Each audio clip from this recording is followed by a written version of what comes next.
ज्ञान विज्ञान आणि सुसंस्कार यासाठी शिक्षण प्रसार शिक्षण महर्षी डॉक्टर बाबूजी साळुंखे श्री स्वामी विवेकानंद शिक्षण संस्था कोल्हापूर संचलित राजे विजयसिंह डफळे हायस्कूल व ज्युनियर कॉलेज डफळापूर। मी प्राध्यापक एम आर बन्ने आपल्या सर्वांचं या ठिकाणी सहर्ष स्वागत करतो। आज आपण इयत्ता 12वी या वर्गाचे बुक कीपिंग अँड अकाउंटन्सी या विषयातील पार्टनरशिप फायनल अकाउंट्सचा 7वा प्रॉब्लेम अभ्यासणार आहोत। सदर प्रॉब्लेम टेक्स्टबुक पेज नंबर 39 वर आहे।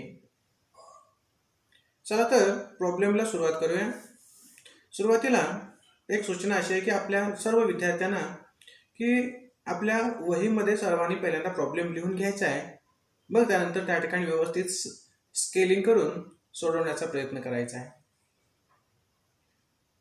तर प्रॉब्लेम वाचून घेऊया। Sapre and Atre are partners sharing profits and losses equally from the following trial balance and adjustments prepare trading account and profit and loss account for the year ended 31st March 2019 and balance sheet as on that date। नंतर trial balance आहे। एक लक्षात ठेवा, या सगळ्या गोष्टी explanation करण्यापेक्षा trial बॅलन्समध्ये प्रत्येक आयटमच्या पुढे ते कुठे पोस्टिंग होणार आहे ते रेड मार्कने दाखवलेलं आहे।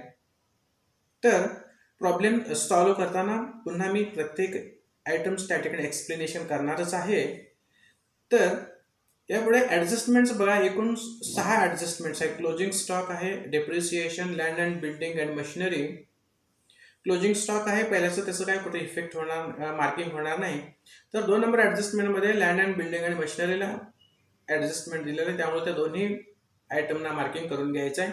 Number 3, create provision for bad and doubtful debts at 5% on sundry debtors and write off ₹1000 for bad debts. Sundry डेटर्सला 2 ॲडजस्टमेंट्स आहेत, 2 टिक मार्क करून घ्या। Number 4, goods worth ₹3000 were sold but no entry was found in the books of account। सेल्सला marking करून घ्यायचं आहे आणि sundry डेटर्सला। नंबर 5, आउटस्टँडिंग कॅरेज ₹500, कॅरेजला मार्किंग करून घ्यायचं आहे। Number 6, goods worth ₹8000 were purchased on 31st March 2019 and included in the closing stock but not recorded in the books of account। पर्चेसेसला आणि क्रेडिटर्सला मार्किंग करून घ्यायचं आहे। या 6च्या 6 ॲडजस्टमेंटचे आता कसे इफेक्ट्स होणार आहेत या पुढील चार्टवरून आपल्याला लक्षात येईलच। बघा, क्लोजिंग स्टॉक आहे, त्याचे 2 effect, credit side of trading account, asset side of balance sheet. Second आहे डिप्रिशिएशन आहे, बिल्डिंग आणि मशिनरी दोन्ही असेट्समधून मायनस होईल आणि प्रॉफिट अँड लॉस अकाउंटच्या डेबिट साईडला। नंबर 3, अनरेकॉर्डेड सेल्स व add in sales, add in sundry debtors. Number 4, RDD आणि बॅड डेट्स। एक नीट लक्षात ठेवायचं, आरडीडी आणि बॅड डेट्स आहे पैकी फर्स्ट बॅड डेट्स सन्ड्री डेटर्समधून मायनस केल्यानंतरच्या रकमेवर आरडीडी कॅल्क्युलेशन करायचं आहे। हे दोन्ही पुन्हा प्रॉफिट अँड लॉस अकाउंटचे डेबिटला येणार आहेत। Bad debts plus new bad debts minus plus old new RDD minus old RDD या क्रमाने पोस्टिंग होणार आहे। नंबर 5, आता सन्ड्री डेटर्सला 2 मार्किंग करून घेतला। नंबर 5, आउटस्टँडिंग कॅरेज आहे, ॲड इन कॅरेज आणि asset side of balance sheet आहे। नंबर 6, अनरेकॉर्डेड परचेसचं बघा, परचेसमध्ये ॲड आणि ॲड इन क्रेडिटर्स याप्रमाणे हे पोस्टिंग होत जाणार आहे। ॲडजस्टमेंट सॉल्व्ह करायचं आहे, ठीक आहे। यानंतर या ठिकाणी पोस्टिंगला सुरुवात करूया। फर्स्ट आयटम बघा, सन्ड्री डेटर्स आहे, अमाऊंट आहे 40,000, त्याला 3 मार्किंग आहेत पहा। याचा अर्थ 3 ॲडजस्टमेंट्स होणार आहेत। एक लक्षात ठेवा, मार्किंग असेल तर इनरला लिहायचं आहे, नसेल तर आउटरला लिहायचं आहे, हे माहीतच आहे आपल्याला। 3 ॲडजस्टमेंट्स असल्यामुळे साधारण 5 ओळी लागतील, हे इनरला लिहून घेतलेलं आहे। त्यानंतर नेक्स्ट आयटम आहे परचेसेस 65,000, तर ट्रेडिंग अकाउंटच्या डेबिटला 65,000। नेक्स्ट आयटम आहे बघा, डेबिट साईडला 800 रिटर्न्स आहेत, नियम नेहमी सांगत असतो मी, डेबिटला रिटर्न अमाऊंट असेल तर ती सेल्सची रक्कम असते, सेल्स रिटर्नची, आणि क्रेडिटला असेल तर ती परचेस रिटर्न आहे. मग हे 800 रुपये डेबिटला असल्यामुळे हे सेल्स रिटर्न आहे, सेल्समधून लेस करायचं आहे, लेस रिटर्न इनवर्ड ₹800. नेक्स्ट नवीन आयटम आहे ओपनिंग स्टॉक ट्रेडिंग अकाउंटच्या डेबिटला 18,000.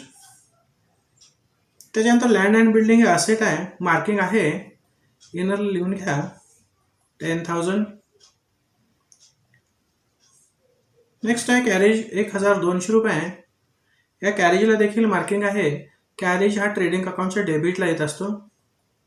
टू कॅरेज ₹1,200 इनरला. नेक्स्ट आहे rent rates and taxes indirect expense आहे, प्रॉफिट अँड लॉस अकाउंटच्या डेबिटला आउटरला लिहून घ्यायचा आहे 1,000. नेक्स्ट ड्रॉविंग्ज आहे सप्रे आणि हात्रे. ड्रॉविंग्ज नेहमी कॅपिटलमधून मायनस करायचं आहे. बघा सप्रेच्या कॅपिटल नंतर लिहून घेऊया. पहिल्यांदा ते लेस आयटम लिहून घेऊया. 3,000 रुपये सप्रेच आहे आणि आत्रेच आहे 2,000 रुपये, लेस ड्रॉविंग 3,000 2,000. नेक्स्ट आहे मशिनरीची अमाऊंट. मशिनरीला मार्किंग आहे. त्याच्यात संदर्भात काय हिडन ॲडजस्टमेंट आहे. Additions on 1 October 2018 ₹10,000. ते त्या ॲडजस्टमेंटच्या वेळेला सांगायचं आहे.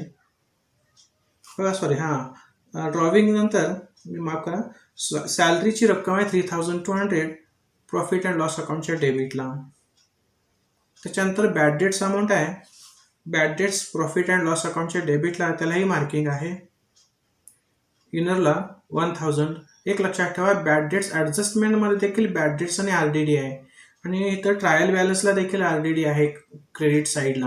म्हणून bad debts plus new RDD minus old RDD याप्रमाणे हे क्रम लिहून ठेवा, ज्या त्यावेळेला ते पोस्टिंग घेत आहे.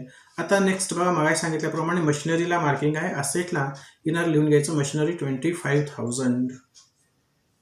आणि नेक्स्ट आयटम आहे advertisement. This is also indirect expense, profit and loss अकाउंटच्या डेबिटला 4,000. डेबिट साईडला लास्ट आयटम आहे प्रॉव्हिडंट फंड इन्व्हेस्टमेंट. एकूण 3 आयटम्स असतात, नेहमी लक्षात ठेवायचं. Provident fund investment, provident fund contribution. नीट आहे का? प्रॉव्हिडंट फंड असेल तर लायबिलिटीजला, प्रॉव्हिडंट फंड इन्व्हेस्टमेंट असेल तर असेटला, provident fund contribution profit and loss अकाउंटच्या डेबिटला. इथं प्रॉव्हिडंट फंड इन्व्हेस्टमेंट आहे म्हणून असेट साईडला 18,500. हे झाले डेबिट साईड पोस्टिंग. त्यानंतर बघा क्रेडिट साईडला सेल्स अमाऊंट आहे. सेल्सला मार्किंग आहे 2 म्हणण्यापेक्षा एक मार्किंग आहे आणि एक रिटर्नची रक्कम आहे म्हणून 3 ओळी सोडायचं. क्रेडिट साईडला लिहायचं ट्रेडिंग अकाउंटच्या बाय सेल्स 85,000. नेक्स्ट आहे सनरी क्रेडिटर्स, त्यालाही मार्किंग आहे. लायबिलिटीजला इनरला लिहून घ्यायचं 23,000. सन्ड्री इन्कम आहे, एक्सपेन्स डेबिटला, इन्कम प्रॉफिट अँड लॉस अकाउंटच्या क्रेडिटला. बघा बाय सन्ड्री इन्कम 2,000. त्याच्यानंतर कॅपिटल्स आहेत सप्रे आणि अत्रे दोघांचेही 35,000 प्रत्येकी. लायबिलिटीजला लिहून घेऊया. सप्रे 35,000, अत्रे 35,000. मग आज सांगितल्याप्रमाणे आहे बघा प्रॉव्हिडंट फंड इन्व्हेस्टमेंट आपण असेटला लिहून घेतलेला आहे. तर प्रॉव्हिडंट फंड क्रेडिट साईडला आहे म्हणून लायबिलिटीजला प्रॉव्हिडंट फंड 10,000. रिटर्न आता क्रेडिट साईडला 1,500. आता डेबिटच्या आयटममधून मायनस करायचं म्हणजे परचेसमधून लेस होईल. लेस रिटर्न आउटवर्ड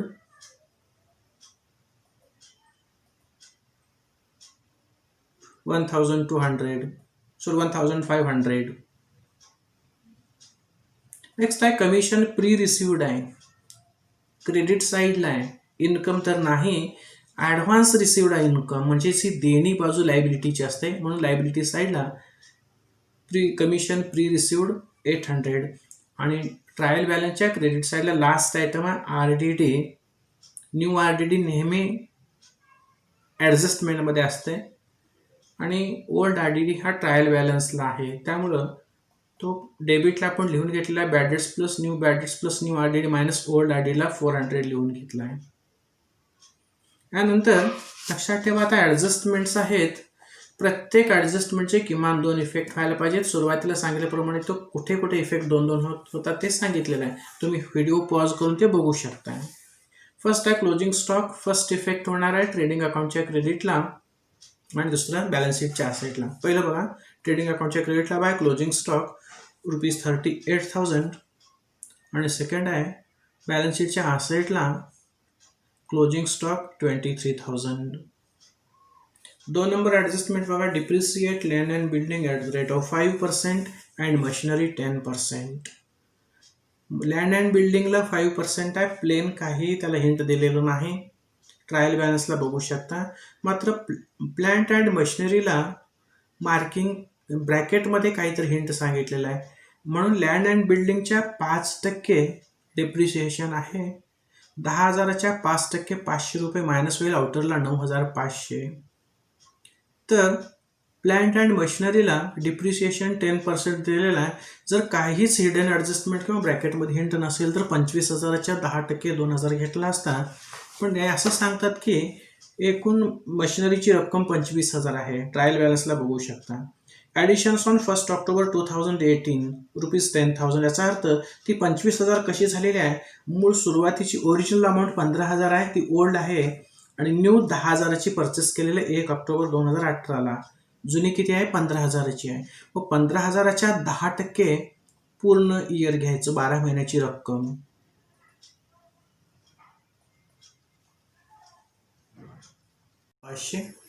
आणि ॲडिशनल मशिनरी 10,000ची जी परचेस केलेली आहे 1 ऑक्टोबर 2018ला, तर 31 मार्च 2019 इयर एंडिंग आहे. तर 6 महिन्याची डिप्रिशिएशन 10% प्रमाणे 10,000वर घ्यायचं आहे. 10,000च्या 10% 1,000, तर 6 महिन्याची 500, तर ते 1,500 पहिलं ओल्ड मशिनरीची आणि न्यू मशिनरीची 500 असं ₹2,000 डिप्रिशिएशन आहे. ती ₹23,000 होईल आउटरला. त्याच्यानंतर नेक्स्ट ॲडजस्टमेंट आहे create provision for bad debts and doubtful debts at 5% and sundry debtors and write off ₹1,000 for bad debts आहे. परंतु अनरेकॉर्डेड सेल्स पहिल्यांदा इफेक्ट घेऊया. 4 नंबर ॲडजस्टमेंट, त्यानंतर बॅड डेट्स आणि आरडीडी घेता येणार आहे. मग 4 नंबर ॲडजस्टमेंट आहे goods worth ₹3,000 were sold but no entry was made in the found असं म्हणतात. याचा अर्थ ₹3,000चं माल खरेदी केला पण त्याची नोंद झालेली आहे, ते अनरेकॉर्डेड सेल्स आहे. सेल्समध्ये ॲड होईल ₹3,000 आणि ₹3,000 बेरीज करा बघा. ₹85,000 सेल्स, अनरेकॉर्डेड सेल्स 3,000, टोटल ₹88,000. त्यातून रिटर्न्स मायनस केला ₹800, तर ₹87,200 आउटरला येईल. त्याचा दुसरा इफेक्ट बघा, सन्ड्री डेटर्समध्ये ॲड, अनरेकॉर्डेड सेल्स ₹3,000, टोटल होईल ₹43,000. आता तिसऱ्या ॲडजस्टमेंटकडे वळूया. तिसऱ्या ॲडजस्टमेंटमध्ये बघा, आरडीडी 5%ने बॅड डेट्स ₹1,000 दिलेला आहे. प्रथम बॅड डेट्स घ्यायचं, मग आरडीडी. मग बॅड डेट्स ₹1,000 मायनस करूया, लेस बॅड डेट्स 1,000, 43,000 वजा 1,000, 42,000. याच्यावर आरडीडी घ्यायचं आहे. तत्पूर्वी ही बॅड डेट्सची रक्कम आहे. न्यू बॅड डेट्स आपण क्रिएट केलो ₹1,000.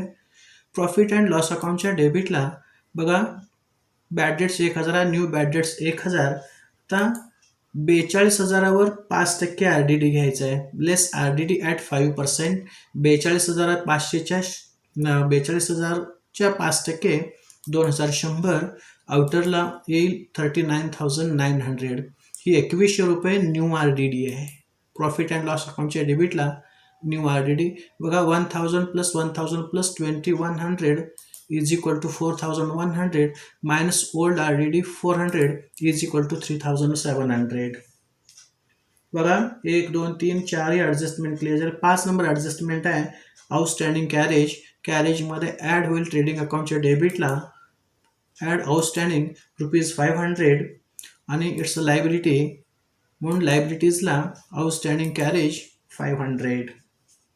आणि लास्ट ॲडजस्टमेंट आहे goods worth ₹8,000 were purchased on 31 March 2019 and included in the closing stock but not recorded in the books of accounts.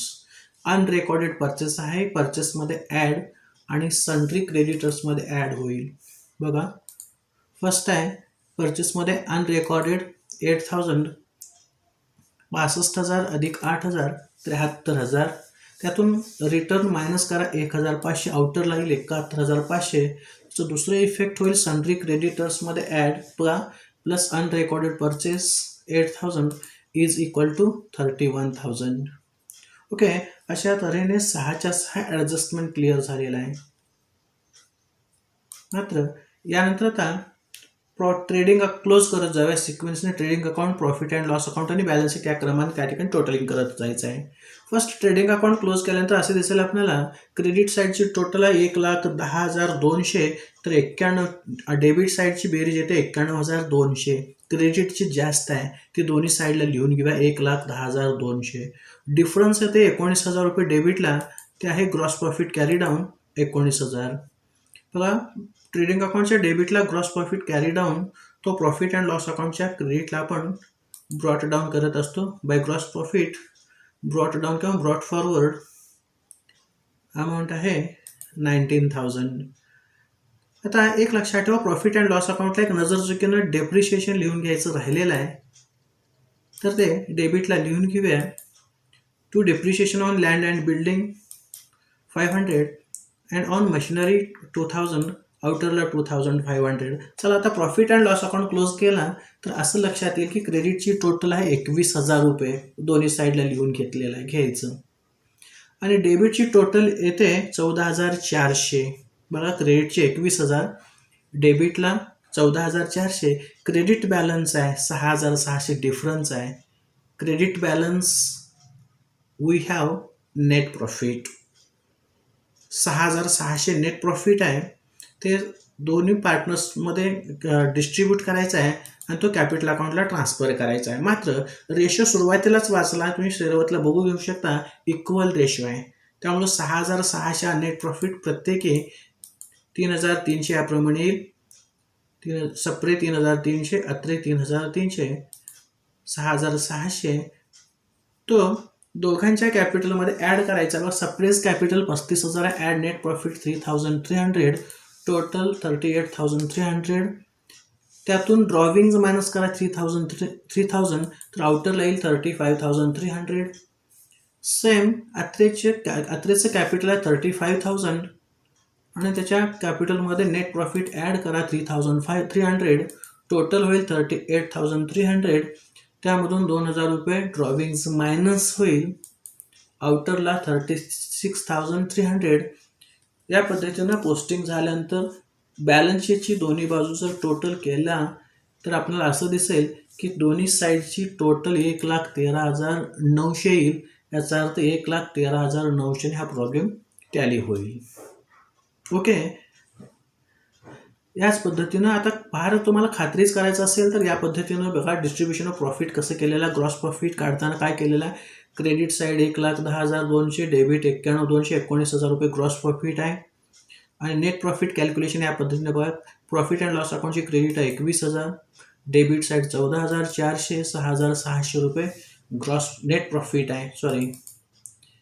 तर ते नेट प्रॉफिट दोघांच्या मध्ये 3,300 प्रमाणे डिस्ट्रीब्युशन केलं, इक्वल रेशो आहे 6,600. ठीक आहे, काय शंका वगैरे असेल तर त्या ठिकाणी कमेंट करू शकता. Okay, thank you.